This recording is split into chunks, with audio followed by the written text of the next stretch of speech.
So slow. I just got that it's over the rainbow.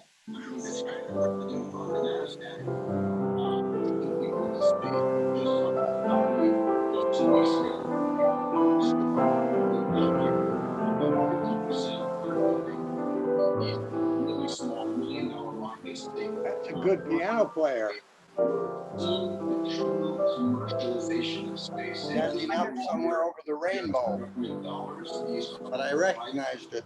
Massive opportunity, and are using public capital to open that space.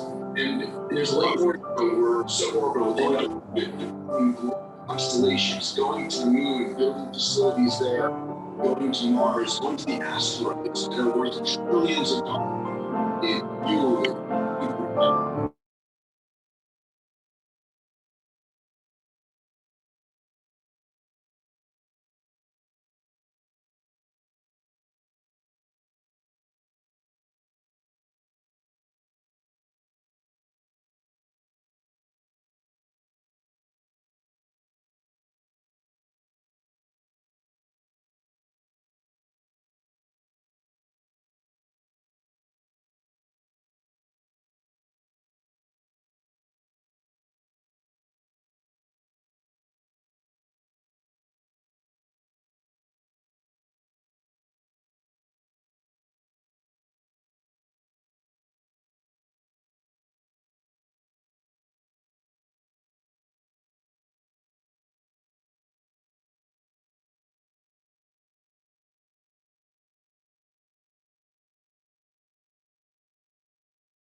Good morning and welcome to People's Church.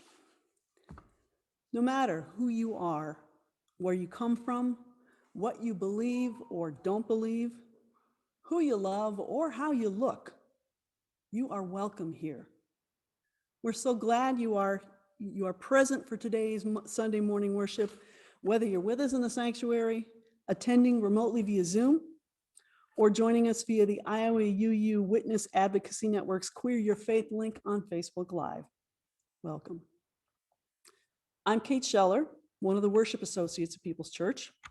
Paulette Montag is assisting with today's service. Judy Michelin is on the piano. David Wise is running our technology. And we are especially pleased to be joined today by a contingent from the choir, Eastern Iowa's LGBT Chorus. The choir's most recent performance pre-pandemic was right here at People's Church. And today's service will be the choir's first public performance since February of 2020. So welcome back, choir. One announcement before we begin. We need some willing hands to help clean up and touch up our building and grounds to make ready for our anticipated reopening. Lists of chores to be finished and checked off will be posted at the office and North Portico Church entrances, and we want to complete the work if possible before August 7th. Please see the e-weekly for details. And now, let our worship begin.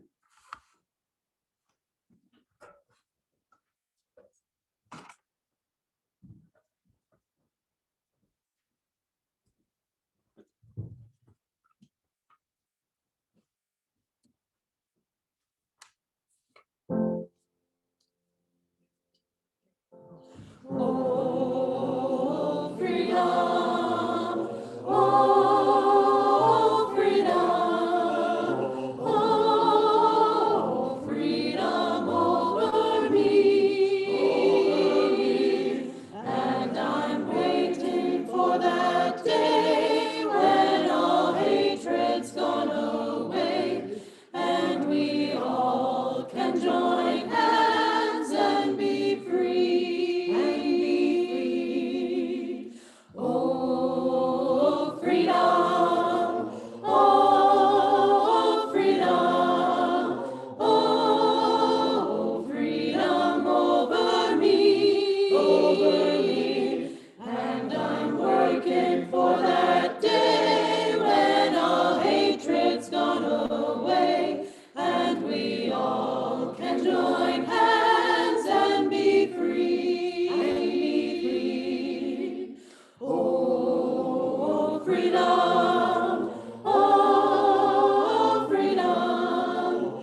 Our opening words are from Tim Haley.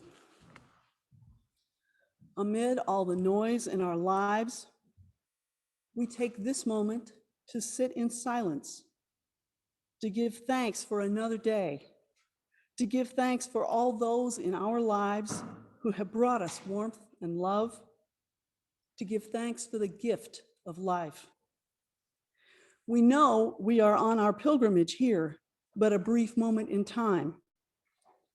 Let us open ourselves here, now, to the process of becoming more whole, of living more fully, of giving and forgiving more freely, of understanding more completely the meaning of our lives here on this earth. And now please join me in our opening hymn, number 346, Come Sing a Song with Me.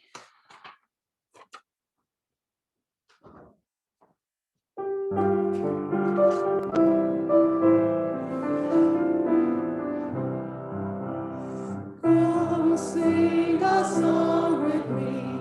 Come sing a song with me.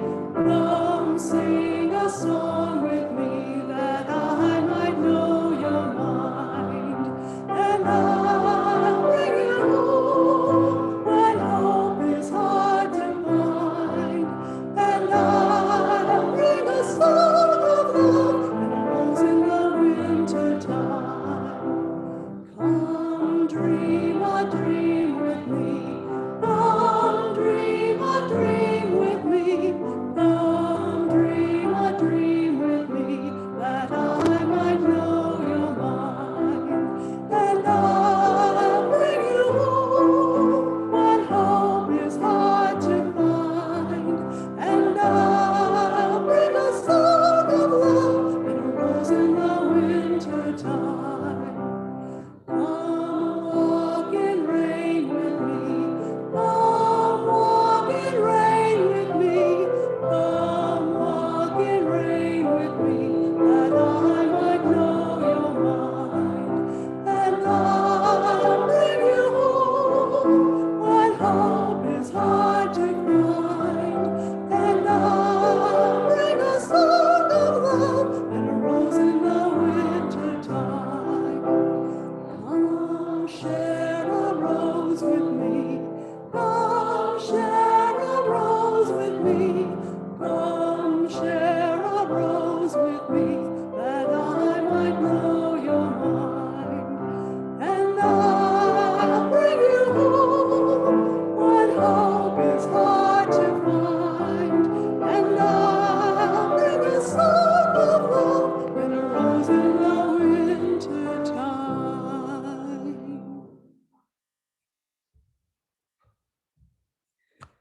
As Paulette likes the chalice, please join me in speaking the words on the screen. For those of you who have a screen, and for those of you in person, imagine the words. We light this chalice in honor of first steps, for beginning even when the path ahead is unclear, for the courage it takes to trust that the way will reveal itself, that light will come to clarify our vision, that friends will be by our side. May the words, song, stillness, and common breath of this hour remind us that every step of the way is never one we take alone. And now please join me in speaking our affirmation. Love is the spirit of this church, and service is its law. This is our great covenant, to dwell together in peace, to seek the truth in love, and to help one another.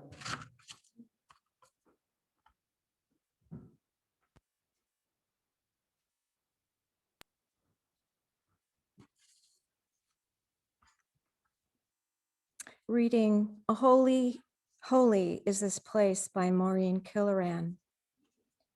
Blessed is the ground on which we stand. Holy is this place.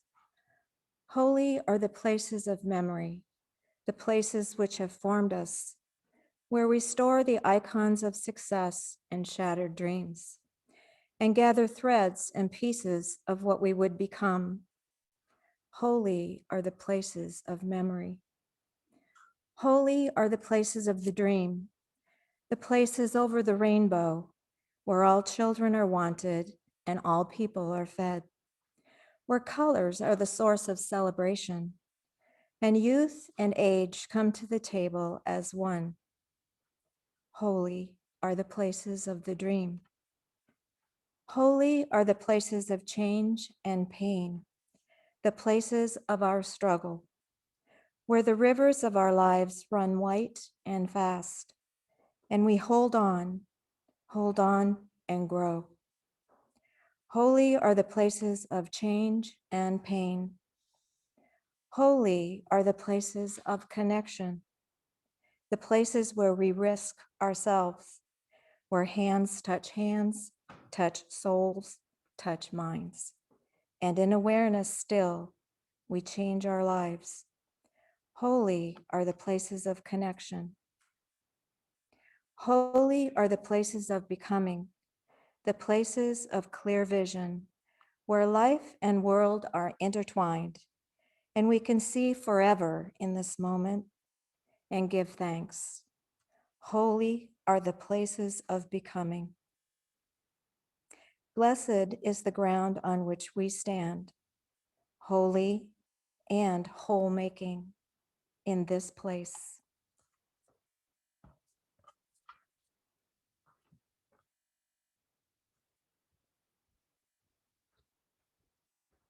And now please join me in singing hymn number 128, For All That Is Our Life.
Now I Become Myself by May Sarton. Now I become myself. It's taken time, many years and places. I've been dissolved and shaken, worn other people's faces, run madly as if time were there, terribly old, crying a warning. Hurry, you'll be dead before. What? Before you reach the morning? Or the end of the poem is clear? Or love safe in the walled city? Now to stand still, to be here, feel my own weight and density. The black shadow on the paper is my hand, the shadow of a word as thought shapes the shaper, falls heavy on the page, is heard.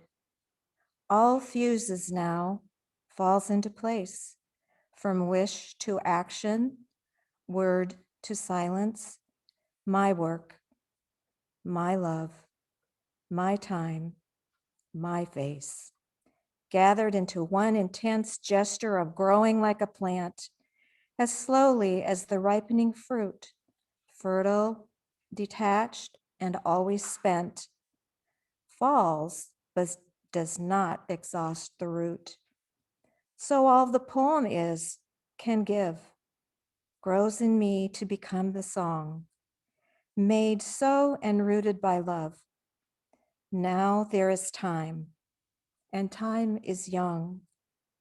Oh, in this single hour I live, all of myself, and do not move. I, the pursued, who madly ran, stand still, and stop the sun.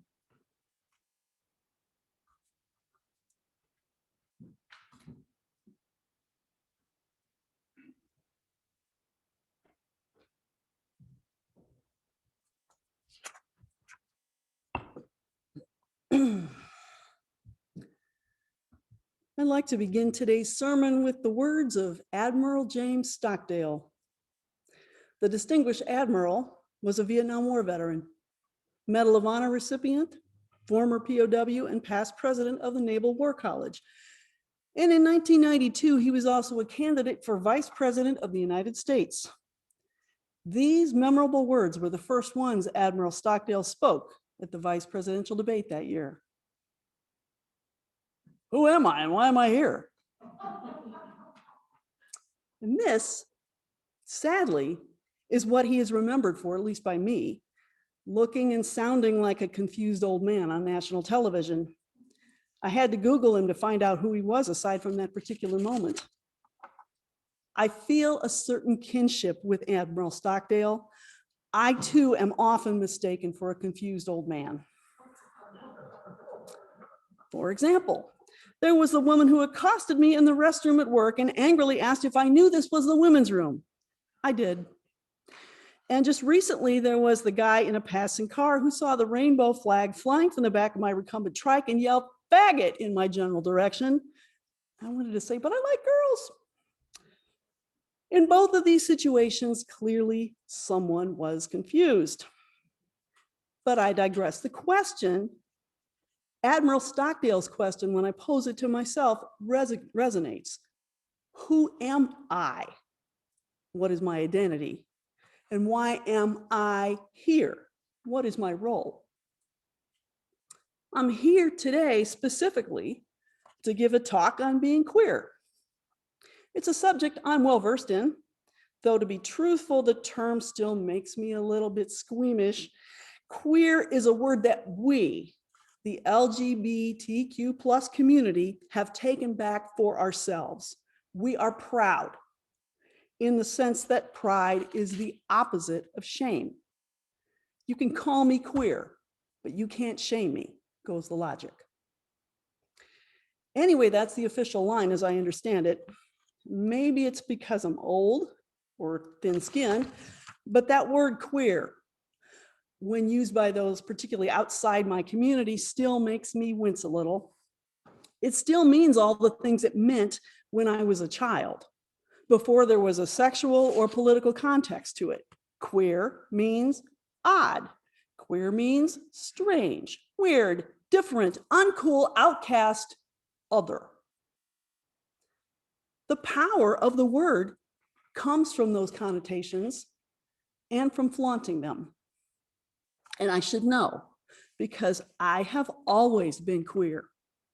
Long before I had any notion of what attraction meant, I understood I was different. But it wasn't just me. My whole family was queer in that sense.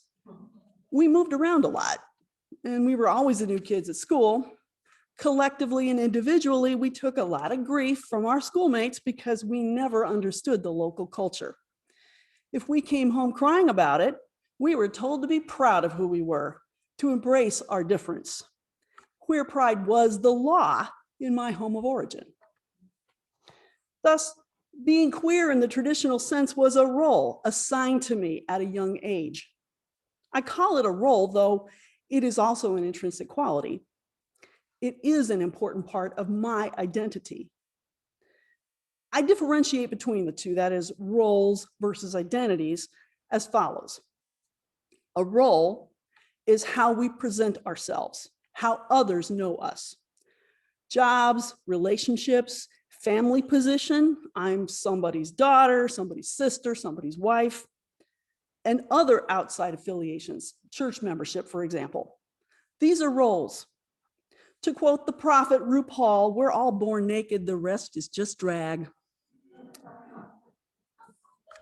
Identity is how we know ourselves. Identity includes, but is not limited to, gender, sexual orientation, and spirituality.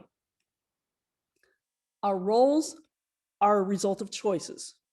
Some are made by ourselves, some made by others. These choices are not always conscious or even known. In the queer community, we often refer to two different families, our family of origin and our family of choice. In fact, all families are families of choice. Somebody chose to bring each of us into the world one way or another, to raise us and to nurture us well or poorly. Our very existence is the product of a series of choices and roles. Identity is what is intrinsic. To give an example, I am intrinsically musical. I have always sung since before I could talk, and I have a good ear for music. I also have a soundtrack that plays intrusively in my head pretty much constantly.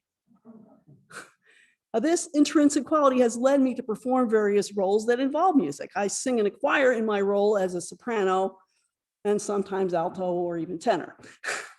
I've sung babies to sleep in my role as caretaker and grandmother. Singing is a behavior, but it grows from my identity and it influences my choice of roles. It's not always easy to discern what is a role and what is an identity. I mentioned gender a while ago as an example of an identity. And probably some of you are thinking, yeah, but what about trans people? Well, if you ask them, I think most of them will tell you that their gender isn't chosen. A person who identifies as a woman believes she is a woman and has always been a woman, regardless of the body she was born in. Trans people don't choose to change into something else. They choose to be who they are. Well, here's a little bit more of my own story to illustrate the difference. When I was a little kid, I really, really wanted to be a boy. One of my siblings convinced me that I could perform the transformation from girl to boy if I cut my eyelashes. Now, I don't know if 4-year-old me had the scissors confiscated or not, as I barely remember the incident. It was this story told about me by my older siblings to embarrass me throughout my childhood and adolescence, and I've never really liked it, but now for the record, I have reclaimed it. Queer pride. Here's the thing. I wanted to be a boy. I never for a moment believed I was a boy. I wanted to be a boy because I saw that boys had everything, all the advantages. They could wear comfortable, non-revealing clothes, or on the other hand, go shirtless. Boys could be smart and outspoken and funny, and everybody praised them for it. Boys and men were the heroes of all the stories I ever read in books or saw on TV. Women and girls were, if present at all, little more than window dressing.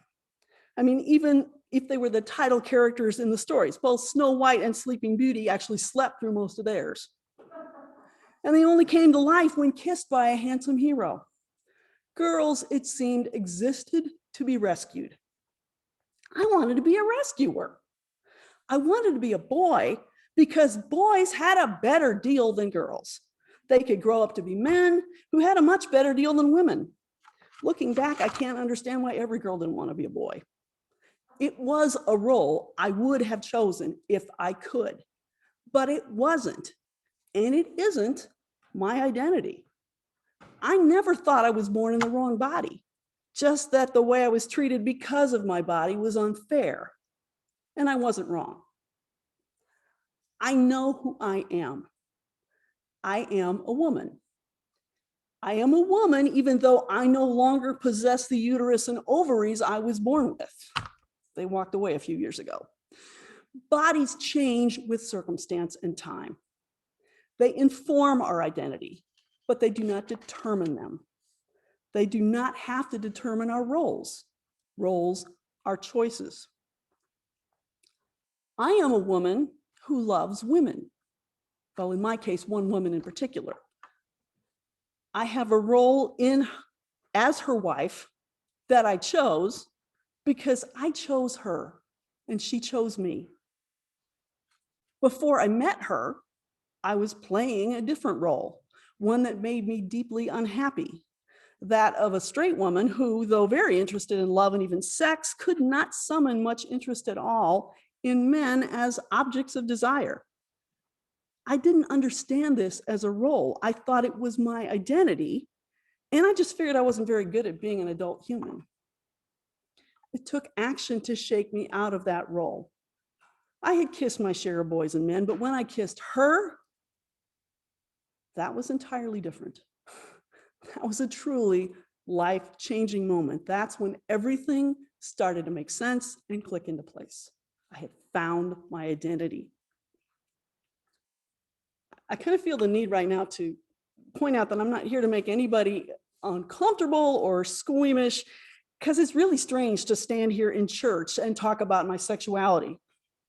This stuff is personal, and it's not what I would expect to hear from the pulpit. But now I have to ask, why not? What is sexuality anyway? It's intensely private, but it's public. This ring on my finger, that's a proclamation of my love and commitment to someone, and everyone who sees it assumes that I'm married and assumes that marital love has a sexual component. We, and by we, I mean we humans, every religion, every culture I've ever heard of, have rituals that celebrate that particular kind of love. This is one of the places where sexuality and spirituality intersect. And you don't have to be religious to understand this. If you're a person who cusses, as I happen to be on occasion, you'll recognize almost immediately that the profanity we use to most effect consists of words that come from two different human activities, sex and religion. Just think about it for a second. In combination, they are at their most potent. That's perhaps the best counterexample I can give of the profound connection between the divine and the carnal. For a more positive example, I can tell you that when we're here in this church, I often find myself holding hands with my wife or with my arm around her. I see other couples and families doing the same. There's just a tendency to cuddle. There's a lot of reasons for this. It's about the way we feel for each other. For my wife and me, it's also about being in one of those rare places where it's safe to publicly show our affection. And it's due in no small part to the fact that we come to church to keep in touch with some experience of the divine, and that church brings out in us the urge to turn to each other with affection. I believe love is holy, and our identities are holy. I'd like to conclude with some words that are not mine, but that serve to inspire most of what I've had to say today, and props to my choir buddy Nolan for posting this on Facebook when I needed to see it. This is entitled Things Queer Culture Teaches That Straight Culture Doesn't. I've adapted it from that Facebook post, which is attributed simply to a poster based in Canada, whoever you are. So these are the things. You don't have to get married if you don't want to. You don't have to have kids if you don't want to. It's nobody's job to flirt with you or be flirted with. If you're into someone, do the work and tell them. People will judge you and reject you without knowing you. This isn't your fault. You're not the broken one. Your clothing and hair and other style choices are to make you feel good, first and foremost. I feel good. Signaling to your people is the secondary job of hair and clothes, but don't dress for them. Be you. They'll see it. Anyone who judges you badly for your hair and your clothes is not your people. Physical affection in public is an act of deliberate courage. Family is a matter of choice. Loyalty is a two-way street. Mental health is important and it's hard. Anxiety and depression are natural reactions to the world. Sensitivity isn't weakness, it just means you pay attention. Everybody who's interesting reinvented themselves after their world fell apart, just like you did. Community is a safety net from an unfair world. Let it catch you when you need it. Catch others when you can. Don't live your life for anyone else's happiness. Live for your own and share it. And I would add, be true to your identity. Choose roles that fit. Remember, you are holy. So may it be.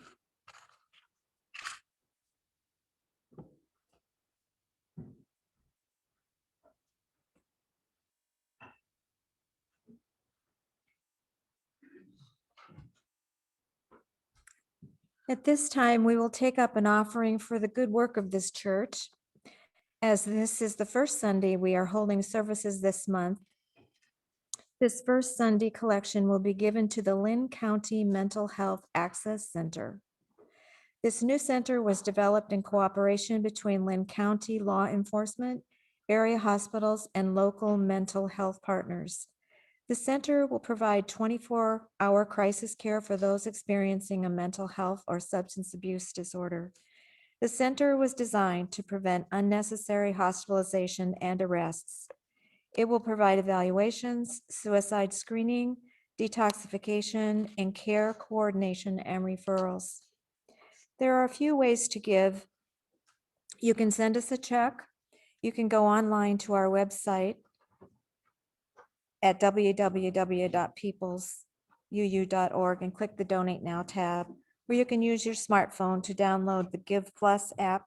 Search for People's Church and you'll be guided through the process.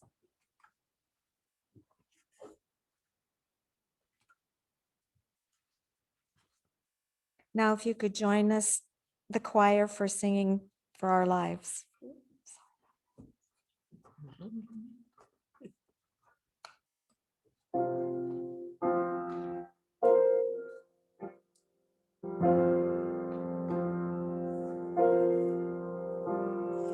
We are a gentle, angry people, and we are singing for our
Now, let us enter into a spirit of prayer and meditation. Take a moment to center yourself, to calm your mind and body.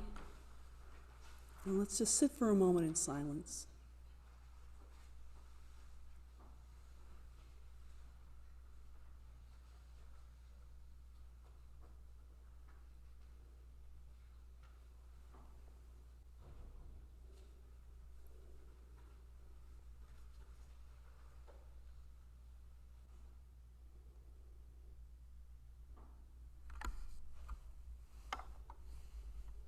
These words are from the Reverend Sarah Eileen Lawal. Spirit of life and love, in the silence, in the stillness, we hear the call of our own heart, its tender dreams, its sorrows, and its triumphs. In the silence, in the stillness, we hear whispers of days gone by, of dreams still becoming. The promise of the future we celebrate together. Our individual journeys and dreams, and our collective ones. Knowing the journey is so much richer with others to share in it. In the name of all that is holy, we pray. Amen. At this time, Paulette and I will light 3 candles. We light one to remember all the sorrows and hardships we have experienced together in this long year of pandemic, natural disaster, and isolation. We light the second to recognize the hopes and joys that have survived and still thrive within us. Finally, we light a candle in memory of Julie Dowell, a longtime member of the choir and friend to many who are present here today, who passed away this week. We ask that you light your own candle at home in honor of whatever joys and sorrows you hold.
Now we're going to sing our final hymn with the help of the choir. Everything Possible from the dreaded Teal hymnal.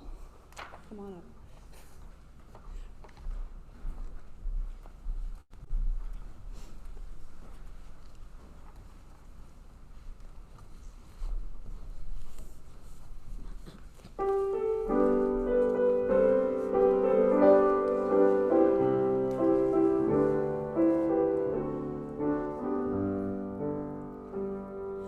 We cleared off the table, leftovers saved.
You can dream of a day never reaching the end of everything possible for you. Don't be rattled by names, by taunts, by games, but seek out the Spirit's truth. If you give to your friends the best part of yourself, they'll give the same back to you. Or you can be anybody you want to be. You can love whomever you will. You can travel any country where your heart leads, and God and I will love you still. You can live by yourself, you can gather friends around, you can choose one special one, and the only measure of your words and your deeds will be the love you leave behind when you're done.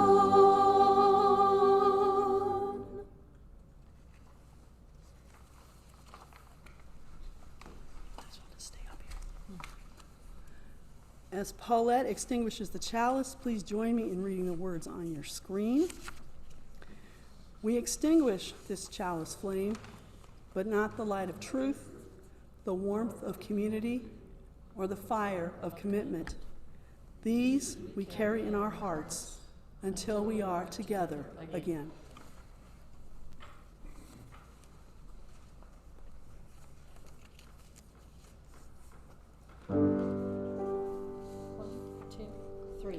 Be the change you want to see in the world. Be the change you want to see in the world. Be the change you want to see in the world. And change will come to you. Be the hope you want to see in the world. Be the hope you want to see in the world. Be the hope you want to see in the world, and change will come to you. Be the song you want to sing in the world. Be the song you want to sing in the world. Be the song you want to sing in the world, and change will come to you. Be the light you want to shine in the world. Be the light you want to shine in the world. Be the light you want to shine in the world, and change will come to you.